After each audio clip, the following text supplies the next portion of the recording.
You are here on your own. You cannot blame anybody for whatever happens to you. However you turn out, it is you. Nobody is coming to save you. You have to save yourself. And then when I realized that, I said, oh, I want to start making money so that my children will also have passwords. Will also have inheritances from me, not just from a man. Because, I mean, a lot of women, we depend on our husband, owning properties, build a space for yourself where you thrive, and then show your own children how to do same, and then it extends to their own generation as well. Absolutely. And so that was what inspired me to become. If you're young, no matter how the age you are, to be honest, like, there would always be that time that you have to realize that nobody's coming to save you, and you have to do the necessary things. The last episode we talked about, financial discipline, right, with courage. Hi everyone, my name is Joy Abia, and you are welcome to another episode on the Femme Space. Today, I have with me a very lovely, beautiful, and inspiring woman that I feel every woman should watch right now, especially if you're the younger generation like me. We have a lot to learn. And I specifically brought her because she intrigues me. The first time I met Mrs. Funmi, it was on the streets where we were just walking. And then I was jogging and she said, oh, I would also love to be, to do this as well. So maybe we should hold each other accountable. But after a while, she, when I actually took her number, I just saw wealthy Funmi. I was like, hey, I'm about to tap into some knowledge that, is going to change my life. So on today's episode, we are talking specifically about wealth, women, and finances, right? And I couldn't think of anybody better, right, to within my circle or within my space to talk about this than, our lovely Mrs. Funmi. I refer to her as like wealth with Funmi because that's how I knew her from the first time. So I'm just gonna let Funmi introduce herself. Thank you so much, Joy. Hi everyone. My name is Funmi Adisa. I am a wife. I am a mom. I'd love to call myself a builder. Right. I help other women make extra income from home. I own an initiative called the Becoming Her Women Empowerment Initiative. And under that, we have the Becoming Her Network. I see a lot of women around me who are mediocre. I'm sorry, but I mean, that's the word. It could be the truth. Right. And I just really want a space where women learn to become more for themselves.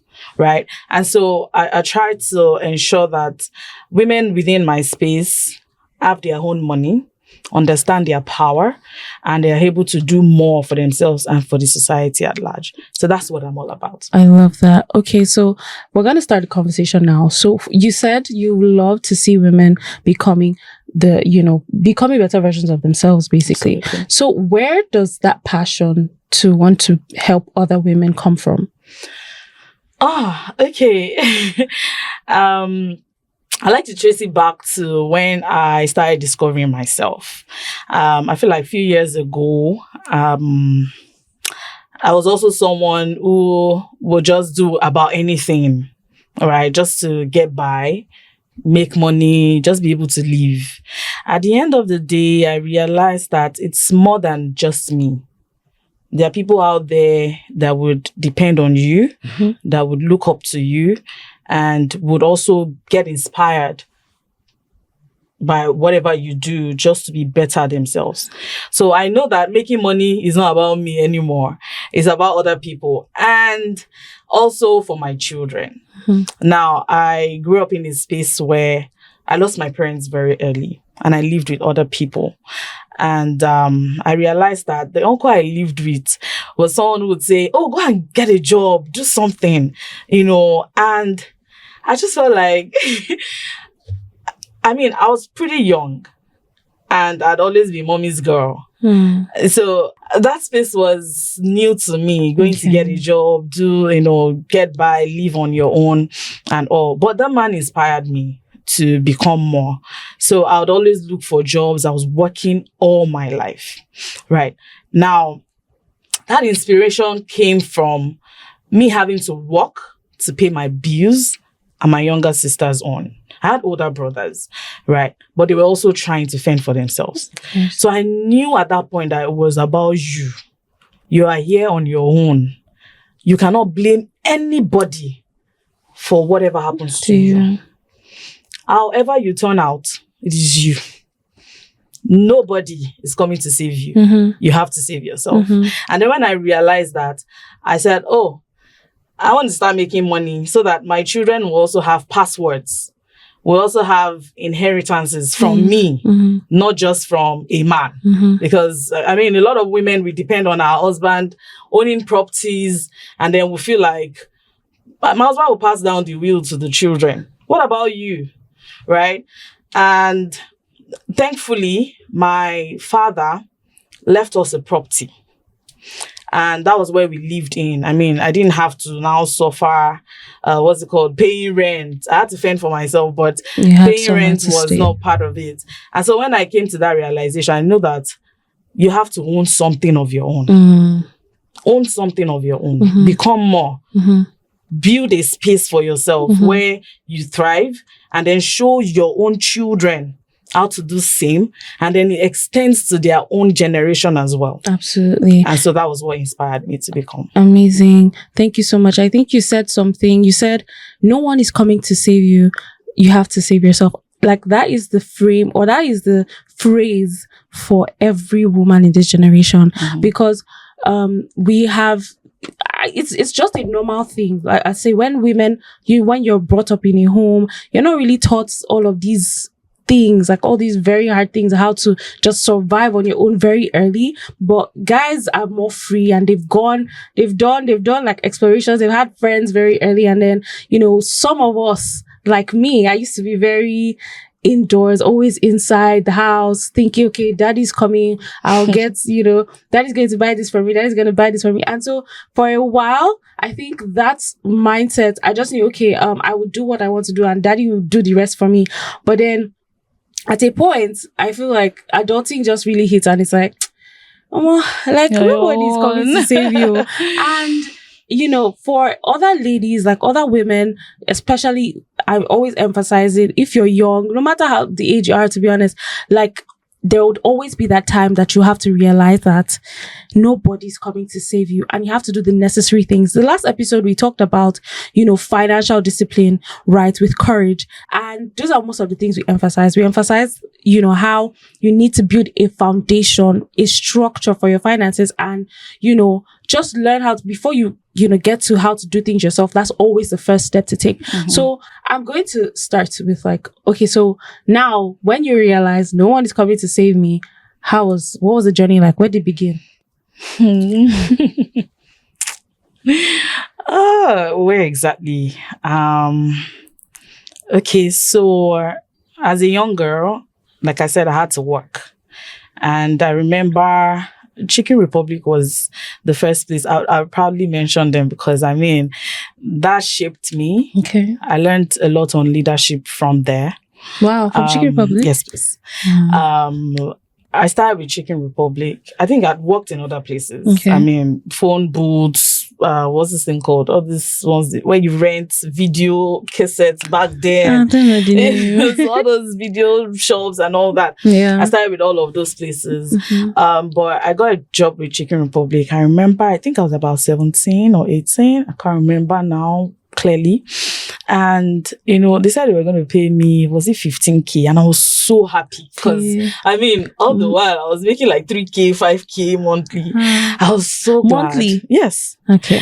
Right. And I got into that role, worked for how many years now? I worked for a while. I moved from one branch to the other. Okay. And at some point, I became... like a branch manager? Not the branch manager now, like a supervisor. Okay. Right, they call them team lead. Okay. Yeah, I was a team lead. And I think at some point I became an assistant manager, which had never happened before because you have to be a graduate to become an assistant manager or a manager even. But I don't know, one way or the other, I was found doing my job so well, handling the store so well, without the manager being around. And then, they just came from the head office and said, oh, who is handling this place? And they said, you? Okay. Come to the head office. And that was it. I started learning leadership and all of that from there. Now, the money I got from working at Chicken Republic was used to send myself to school. So I attended part-time course at Laspotech. Okay. Right? All of that shaped, like, my journey went from there. I remember telling you that I've worked all my life. Yeah, you said so I started working. I'll go to school and I'm still working. I'm doing so. I didn't know what party was like. I didn't know what it felt like to own dresses or clothing, because we had uniforms. So I had my uniform every single day and I'm fine with it. Right? So that shaped me. That helped me, navigate life in such a way that I found myself working to make money. So I wouldn't look at your own money. I wouldn't look at someone else's money. It had to be my money. I was so good with handling my money, my finances, to the extent that I would save up. And I remember passing that ATM one day and I was showing the person, I said, I will go to that ATM and just go and check my account balance for no reason. And just be okay. I'll just be fine. Like, oh my God, I have money. Yeah. I'm good. Right. And so that followed me for a long time. I was always working. Now, I think this shaped me in a way that I didn't have that entitlement feeling. Because I remember when my parents passed, my mom, especially because my dad died when I was about 6 years old, but my mom, I was just done from secondary school. So I remember us very well. A lot of people would come to the house and say, oh, I promise I will do this for you. And I never looked at those people and said, oh, you didn't do anything for me. Yeah. No, I just learned to work for myself. So I'd always tell people, you can't be entitled to anybody's money. Right? Work your journey. Work it to the top, wherever you want to work it to. And so all that journey to when I got married and my husband asked me to stop working. Okay, we're going to get to that. So basically, your journey started from the fact that you had work. You were working. That's it. From what age now?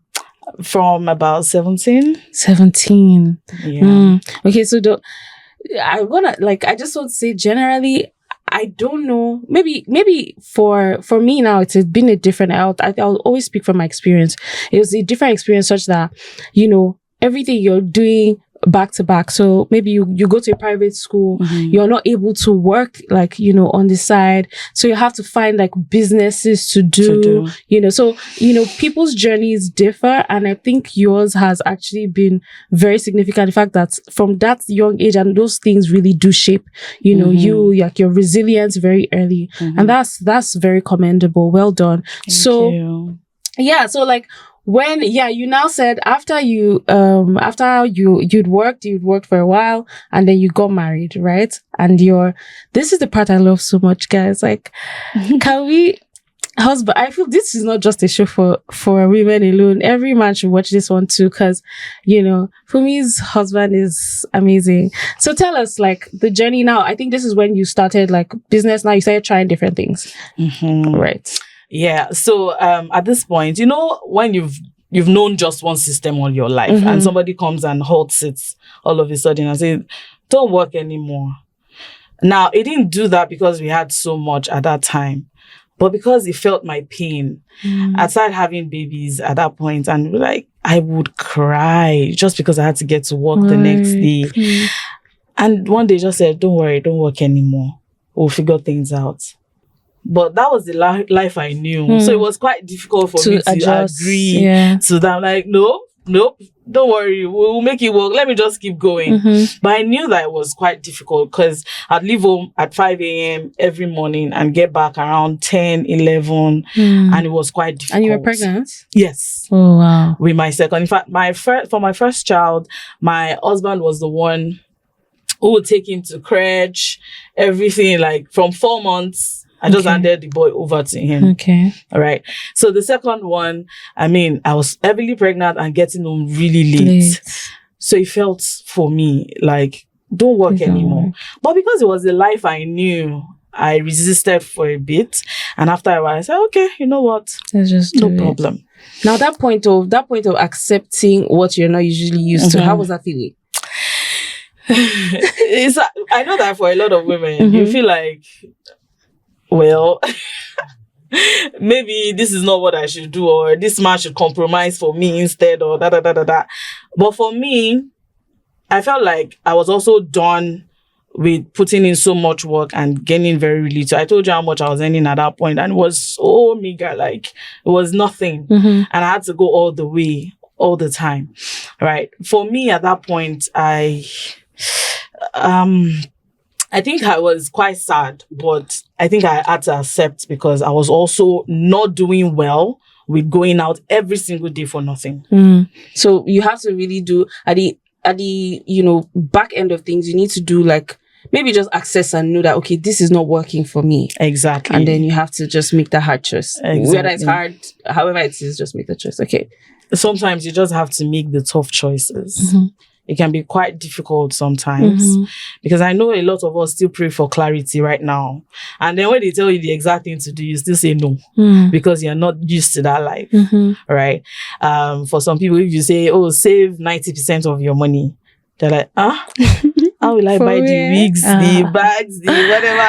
No, I can't, But if it takes doing that to adjust to a certain life, why not? I remember doing something like that very recently, and I was able to purchase my first property in my name, not a land, a house. Wow. Right?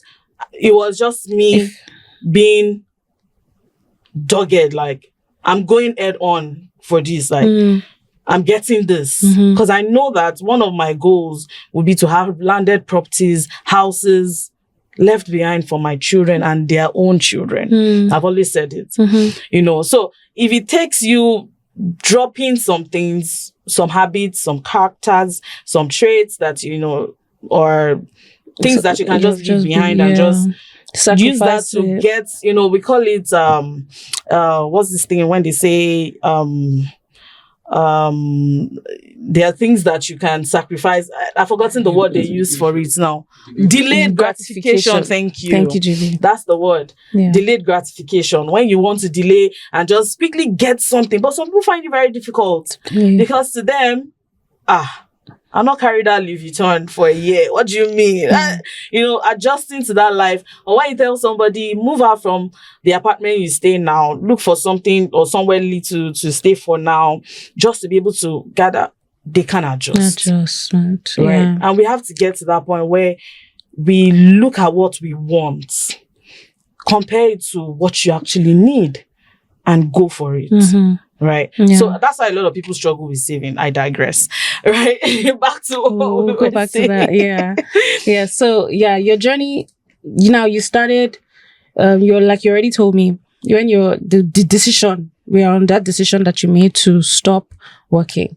And now it was a new journey. Yeah. Yeah. Okay. So at that point, I knew that I had to do something because I was not used to still sitting at home or not doing anything.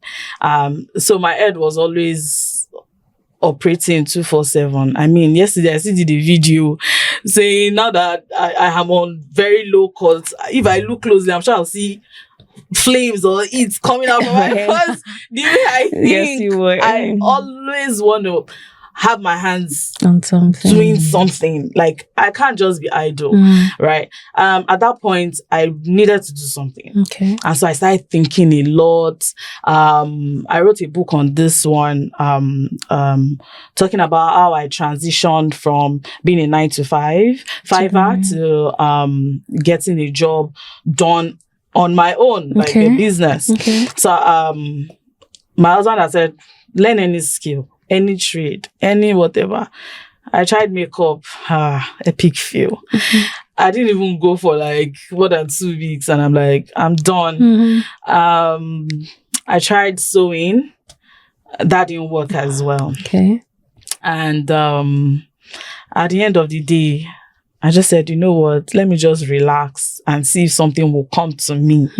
The man tried for me. My husband shout out to all the good men out there. Really, he really tried for me. He bought me a machine. There was nothing I didn't have that I didn't eventually use them. At the end of the day, I sold them, and then I started thinking, what can I do? What can I do? And then so I stumbled on an information. What you do with informations too are very powerful. And you just need to be in circles or associations where you can catch things. And then when you work on them, it becomes big for you, right? And so I was in this group, and then somebody said, oh, you can get meat at the abattoir at cheaper rates. And I'm like, okay, that's good. I want to go there. Let me go and find out. I remember my neighbor saying, it's always the same everywhere. It doesn't matter. It's going to be cheaper. I'm like, okay, let me just go. So I went, I bought some meat. I bought for the house, actually. The purpose was to just cook. But my fridge wasn't good at that time. I remember going, and the meat was a lot, really. Yeah. And I cooked some, sold some to my neighbor, and then I still had some left. So I called a friend who used to work on the island at that time. And I called her and said, I have meat though. I showed her. She's like, oh, please boil and fry for me. Okay. I'm buying the rest. I said, no problem. While I was cooking the meat, it just dawned on me like, wait, what? If this woman needs this meat, other women could need it. Other women out there that do 9 to 5 like I was doing then and don't have time to cook would also need this. I just took my phone. And I'm very spontaneous like that. If I have an idea now, I'm acting immediately. So I took my phone and just added all my contacts and said, if you are here, it's because you're my contacts. Don't be scared. I'm starting this new business, this, And people said, oh, I want meat. I want goat meat. I shared with them the videos of the goat meat I bought. Just that one, oh. And then I got orders. Before I knew it, I had about orders for about 5 goats, full goats, from just my contacts. And that blew my mind. Like, I said it, people need me out there. And that was how that business started. I went from that business to drinks catering. My husband had said, okay, just open a shop. You can also sell drinks and all that. Now, good thing was I was taking drinks to church for the children departments, just as a gift, my own little token, every Sunday. Somebody noticed and said, oh, my wedding is coming up. Can you supply our drinks, chill it and serve for us? I'm like, okay. I didn't know what chilling and serving was at that time. Okay. I'm like, yes, we can. And the lady paid me. I did the quotes and she paid. I went to a friend and said, please do, chilling and serving, is it drum they use? She said, no, they now use other things. Okay, please, help me. And that's how I gathered people, printed on a shirt, named myself Jinx and Ice. We went there, served at the event. I went on Instagram, posted, and that was the beginning of that business for me. I tell you, if I had gone and done a research on drinks catering on Instagram before I did that event, or while I was doing that event, I would have given up. Yeah. Why? Because it would be overwhelming. At the end of the day, when I went on Instagram, I discovered that a lot of drinks caterers were out there. Oh, yeah. I thought that could just discourage you, like, oh my God. I thought it was an idea that God just gave me. I thought it was just like, hey, God knows. Okay. I actually chill drinks. Remember, I said I worked all my life. I didn't go to parties. I didn't know that was actually a job people do. So I just did it. I'm like, God, thank you. Only me gave this idea. Yeah, so happy. The day I posted it up and put drinks and I changed one of my Instagram handles to Drinks and Eyes. I didn't have to open another one. So I just changed the name to Drinks and Eyes. And then I just said, let me even search drinks. I just saw all of them. The ones of 10 years ago. Like, I was like, what? How did you feel in that moment? I told myself, how will I get the second customer? Like, how will this next client come? It was quite overwhelming, but I pushed through. The business is 8 years, now. And back to back, December, you said December was busy for me. Yeah. I had to go, add to the crafts, learn cocktails, mocktails, I started making drinks and all of that. Yeah. That transited to a whole lot. Now I'm building up another business, which is coming soon by God's grace. Because I have demand for all of those things. I think up ideas and they just come through. Now, the goal for a lot of women that I would put out there for a lot of women, one, once you have an idea, act on it. Act on it. Don't look around too far, because you tend to search too far. This one, will it work? Will it act? Right? For another one I would say would be to look around you. There's something someone needs around you. There's always a demand. There's always a demand. And if you're currently in a niche, there is something within that niche that you can also tap into. Like solving problems within there's always more problems to solve within where you already are. You don't have to go outside of it. Within that niche you are in, check for something. There's a problem to solve. Once you can profile solutions to people, you will make money. Okay. Like, this is just a journey. Like, the journey is so beautiful, and I can't say I'm enjoying it myself, and I hope everyone is enjoying it too. So we've seen so far, you've told us you're 9 to 5, and then eventually, so would you say that there's this there's one thing for somebody, like say, 9 to 5 is not for me, I'm not doing 9 to 5. Like, that's someone who wants to make wealth, or someone, you're a woman and you want to be wealthy, and then you're like, I don't think I can do buying and selling, or I don't think I can do 9 to 5. Like, do you think a woman should box herself in one of these, from the start? Like, what would be your opinion? Every side of the coin is beautiful. I know Robert Kiyosaki said that, there's this circle that we have where, we have the 9 to 5ers. That's the people who exchange their time for money. We have the business owners, we have investors, right? Where the major wealth is in the investing part. So the whole idea, even as a 9 to 5er, because 9 to 5er is not the problem. Your 9 to 5 is not a cause, is not the problem. It is what you do with your money. That is the core of making money. Right? So if whatever you do with your money can yield you interest, then you're good. So either you decide to be a 9 to 5er or a businesswoman, because business is not biz as well. Oh no. Right? So, yeah. As much as it looks like everybody wants to be a business owner and I'll sell shoes, bags, it's good. Fine.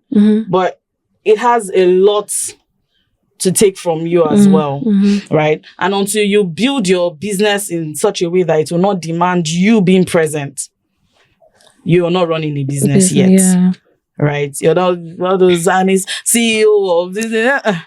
Hey, let's get this CEO thing. If you have not started, like if your business has not actually started, just do it. Don't give yourself the target. You're still all right. It's fine. Do the work, right? But then until you get to that point where your business can start, you can travel abroad, and your business will run without you there. Then you're good.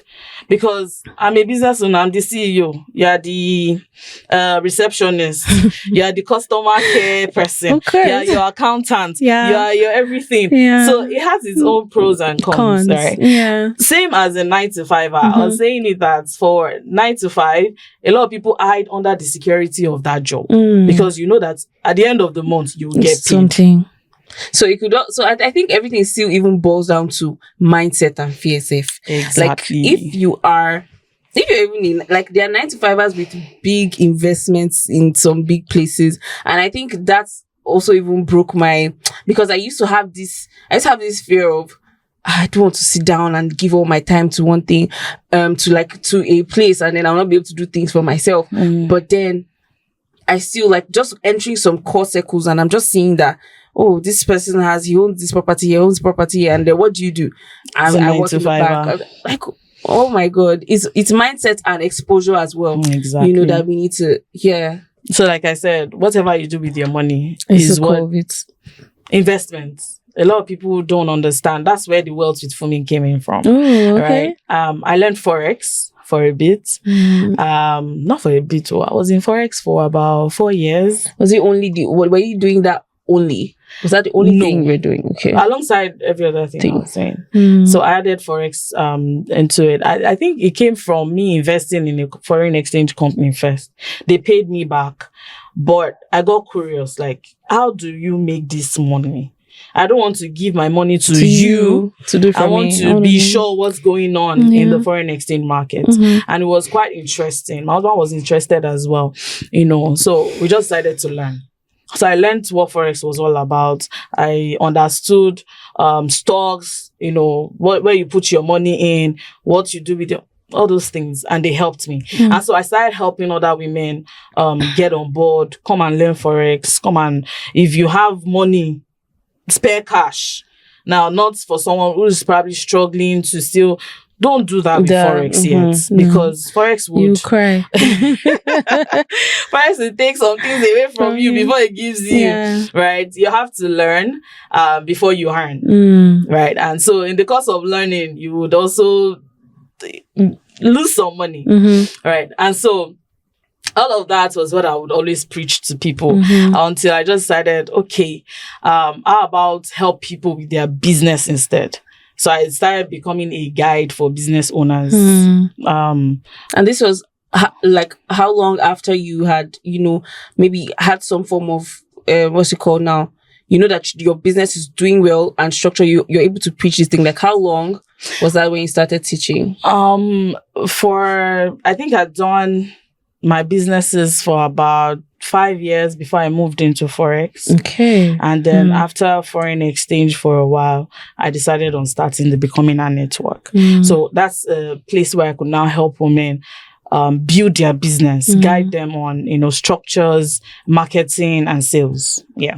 That's so amazing. So I feel like the key points, should I run it through for everybody? So we've said to create wealth, right? The first thing at the core of it all, understand what money is, understand how to use your money. It's not about where you are, but it's about what you do with your money.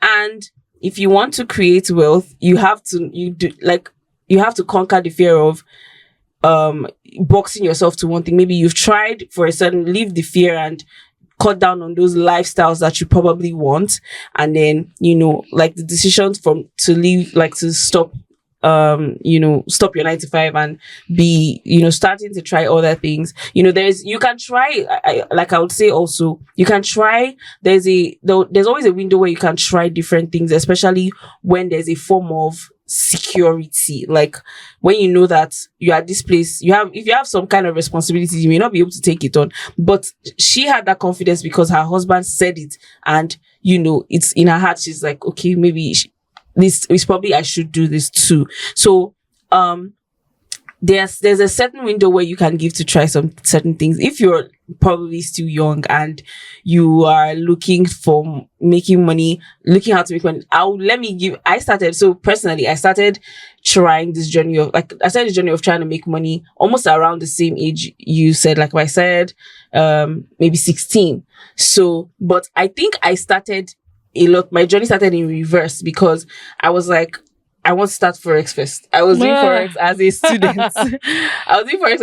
With how much? 5K. I did make some, little, but at the end of the day, it wasn't sustainable and I had to pull back. From there, I think right after my NYC, I was like, let me go and start selling real estate. So I was like, okay, that wasn't sustainable. So I'm just saying that in the sense of it all, there are a lot of things that you could try as a woman. Give yourself to the things that you have strengths to do, and also be curious too. However, there is also wisdom to these things. If you have not had some certain experience to even manage your money in a proper way, I doubt that you want to go for anything big and it would work sustainably. No. So Yeah. And then another thing about Wealthy Funmi that I love is the fact that you've already spoken about it, how you started it becoming her initiative. I saw that you did this, you gave away to widows and all of that. At the core of it, I know that one of the core principles for money as well is giving, right? So I would love for you to talk on that as we're about to wrap up. Like, yeah, I mean, you have enough to give, but at the end of the day, what's the heart behind it? What should everyone, is this a principle you want to teach us about? Something, just show us. Okay, so I mean, there's a way you are taught to divide your money structurally. 90 no, I do 90%. I'm sorry. For some people, it's 50% saving. 10% goes to tithe for some. Some percentage goes into maybe their needs and wants. And then you should have a little percent that goes into giving. I call that my, I remember the word now. I just have a pause for giving. And I've grown to teach my children so that it's important to give because, I mean, God gives us and so that we can also be a blessing to others. So at every point that you get paid, you should have, just a little something that goes in because, we have black tax in Nigeria, right? If you're not careful, you will spend all your money just giving to people. So have a separate pause for it where you can give people when they ask you. And when it is done, you are done. You're done. Yeah. Right. You have to be that strict. principled. Yes. When it is done, I'll let you know that, I've exhausted it this month. Maybe I can put you in for next month. Because principle comes with money. Being principled comes with money. Being disciplined comes with money. Money is a very jealous lover. It's not, it comes to people who knows how to take care of it jealously. So you need to, also act like that with money. If you are not principled around money, it will go. And that's why people lose money. Right, you have to be even in trading, you have to be very principled. Yes, you have to be disciplined. So giving is important, but you have to be very, very principled. And so with the initiative, we do as much as because I'm trying to see how we gave grants, giving to widows, to children, teenagers, and all of that. We're doing all of that just to give back and let women know that they are not alone and they can do anything they set their hearts to. That's the whole focus for giving. Amazing. All right. Thank you so much for coming, Mrs. Funmi. Thank you for having me. Thank you so much for being here. Thank you for sharing your story with us, your journey through wealth, money. I'm so grateful. And I'm asking if we can have you openly with the audience, if we can have you on, for another episode next time. Oh, okay. Anything for the women. Okay, love it. Thank you. So there we have it, guys. We're going to be having Mrs. Funmi with us another time on the episode. So this is the Femme Space. I hope you enjoyed this episode. My name is Joy Abia, and this show is powered by You Network. Please do well to share, like, and subscribe to this video, and join us in conversation. If there's anything you'd love to talk about, anything that stood out to you from this conversation, please leave a comment and reach out to us if you love to talk. And thank you. Bye.